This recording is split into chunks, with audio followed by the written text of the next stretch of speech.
Welcome back. Mandya ರಾಜಕಾರಣ ರಂಗೇರ್ತಾ ಇದೆ. ಕಾಂಗ್ರೆಸ್ ನಾಯಕರು ಹಣ ಕೊಟ್ಟರೆ ಟಿಕೆಟ್ ಕೊಡ್ತಾರೆ ಅಂತ ಕಾಂಗ್ರೆಸ್ ನಾಯಕರೇ ಟೀಕಿಸ್ತಾ ಇದ್ದಾರೆ. ಮಂಡ್ಯದಲ್ಲಿ ಕೈಪಡೆ ಮಾಡುತ್ತಿರೋ ಎಡವಟ್ಟುಗಳನ್ನು ಎಳೆ ಎಳೆಯಾಗಿ ಬಿಚ್ಚಿಡ್ತಾ ಇದ್ದಾರೆ ಅವರದೇ ಪಕ್ಷದಲ್ಲಿರುವಂಥವರು. ಅದು ಎಲ್ಲಿ ತನಕ ಹೋಯಿತು ಅಂತಂದರೆ ಸುಮಲತಾ, ಅದಾದ ನಂತರ ರಾಕ್ಲೈನ್ ವೆಂಕಟೇಶ್, ಇಲ್ಲಿಗೆಲ್ಲ ಹೋಗ್ಬಿಡ್ತು. ಬೆಳಗಿನಿಂದ ಇದೆ ದೊಡ್ಡ ಸುದ್ದಿ. ಒಂದು ಕಡೆ ಬಿ ಜೆ ಪಿಯಿಂದ ಸುಮಲತಾ JDSಗೆ ಹೋದರೆ ಯಾರು ಅಭ್ಯರ್ಥಿ, ಆನಂತರ ಕಾಂಗ್ರೆಸ್ಸಿಂದ ಸ್ಟಾರ್ ಚಂದ್ರು ಕೊಟ್ಟಿದ್ದಕ್ಕೆ ಕೋಪಗೊಂಡ್ರ, ದುಡ್ಡು ಕೊಟ್ಟು ಬರ್ತಿದ್ದಾರೆ ಅಂತ ಕೋಪಗೊಂಡ್ರ ರವೀಂದ್ರ ಅವರು. ಇವೆಲ್ಲದರ ಬಗೆಗಿನ ರಿಪೋರ್ಟ್ ನಿಮ್ಮ ಮುಂದೆ.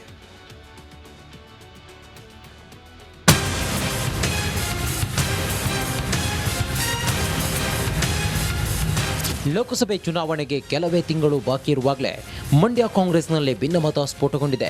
ಕಾಂಗ್ರೆಸ್ ನಾಯಕರು ವೆಂಕಟರಮಣ ಗೌಡ ಅಲಿಯಾಸ್ ಸ್ಟಾರ್ ಚಂದ್ರುಗೆ ಮಣೆ ಹಾಕಲು ಮುಂದಾಗಿದ್ದಾರೆ. ಕೈಪಡೆ ನಡೆಯಿಂದ ಕೆರಳಿದ ಡಾಕ್ಟರ್ HN ರವೀಂದ್ರ ಕೆಪಿಸಿಸಿ ಪ್ರಧಾನ ಕಾರ್ಯದರ್ಶಿ ಹುದ್ದೆಗೆ ರಾಜೀನಾಮೆ ನೀಡಿದ್ದಾರೆ.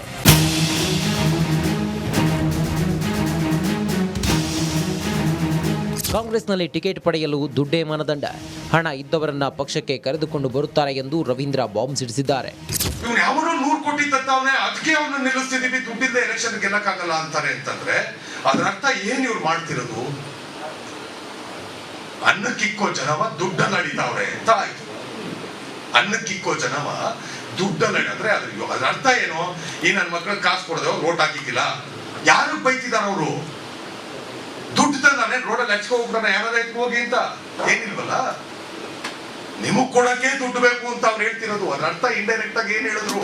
ನೀವು ದುಡ್ಡಿಲ್ಲದೆ ಹೋದ್ ರೋಟ್ ಹಾಕೋದಿಲ್ಲ ಅಂತ ಹೋಗಿದ್ರು. ರವೀಂದ್ರ ಇಷ್ಟಕ್ಕೆ ಸುಮ್ಮನಾಗ್ಲಿಲ್ಲ.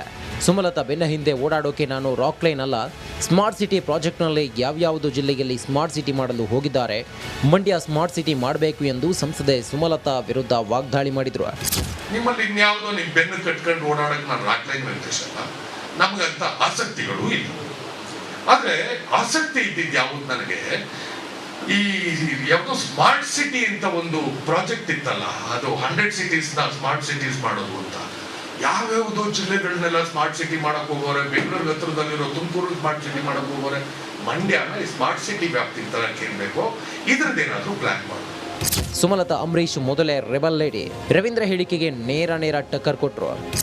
ಇಂಥ ಚೀಪ್ ಹೇಳಿಕೆಗಳಿಗೆ ನಾನು ಉತ್ತರನೂ ಕೊಡಲ್ಲ. It brings down his stature ಅಷ್ಟೇ. ಎಲ್ಲಿವರೆಗೂ ಇರಬೇಕೋ ಲಿಮಿಟಲ್ಲಿ ಅಲ್ಲಿವರೆಗೂ ಮಾತಾಡಿದ್ರೆ ನಾನು ಗೌರವ ಕೊಟ್ಟು ಮಾತಾಡ್ತೀನಿ.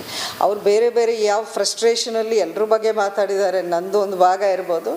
ಅವರು ಏನೋ ಪ್ರತಿಯೊಂದಕ್ಕೆ ಅವರು ಯಾವ ಹಂತದಲ್ಲಿ ಏನೇನು ಅವ್ರು ಆಸೆ ಪಟ್ಟರು ಅದು ಆಗಿಲ್ಲ ಅಂತ ಅನಿಸುತ್ತೆ. ಆ ಫ್ರಸ್ಟ್ರೇಷನಲ್ಲಿ ಬಾಯಿಗೆ ಬಂದಾಗೆ ಮಾತಾಡ್ತಿದ್ದಂಗಿದೆ. ಪಾಪ ನಿನ್ನೆ ಮೊನ್ನೆವರೆಗೂ ಅವರು ಒಂದು ನನ್ನ ಪಿಕ್ಚರಲ್ಲಿ ಒಂದು ಕ್ಯಾರೆಕ್ಟರ್ ಕೊಡಿ ಅಂತಲೂ ಅವರು ರಾಕ್ಲೈನ್ ಹಿಂದೆನೇ ಬಿದ್ದು ಎಷ್ಟು ಫೋನ್ಗಳು ಮಾಡಿರೋದು ನಮಗೆ ಗೊತ್ತಿದೆ. ರವೀಂದ್ರ ಕಾಂಗ್ರೆಸ್ಸನ್ನೇ ಟೀಕಿಸಿ ಕಾಂಗ್ರೆಸ್ನಲ್ಲೇ ಉಳಿಯುತ್ತಾರಾ, ಬೇರೆ ಹಾದಿ ಹಿಡಿಯುತ್ತಾರಾ, ಕಾದು ನೋಡಬೇಕಿದೆ. ರವೀಂದ್ರ ಅವರು ಈ ಡಾಕ್ಟರ್ಸ್ಗಳ ಅಸೋಸಿಯೇಷನ್ ಇದೆಯಲ್ಲ ಸರ್ಕಾರಿ, ಅದರ ಅಧ್ಯಕ್ಷ ಆಗಿದ್ದರು. ಭಾಳ ದೊಡ್ಡ ಹೋರಾಟಗಳನ್ನು ಮಾಡಿದ್ರು. ಭಾಳ ಸ್ಮಾರ್ಟ್, ಭಾಳ ಅದ್ಭುತವಾಗಿ ಮಾತಾಡ್ತಾರೆ.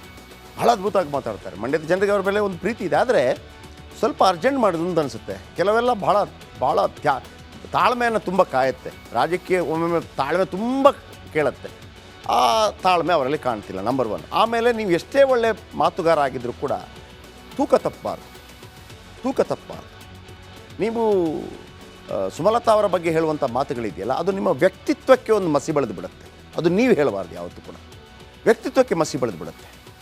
ಎಷ್ಟೊಳ್ಳೆ ಮಾತುಗಾರ ರವೀಂದ್ರ, ಈ ಥರ ಹೇಳಿದ ತಕ್ಷಣ ನಿಮ್ಮ ಮೇಲೆ ಒಂದು ಅಭಿಮಾನ ಇಟ್ಟಿರ್ತಾರಲ್ಲ, ಅಭಿಮಾನ ಹೊರಟೋಗ್ಬಿಡ್ತದೆ.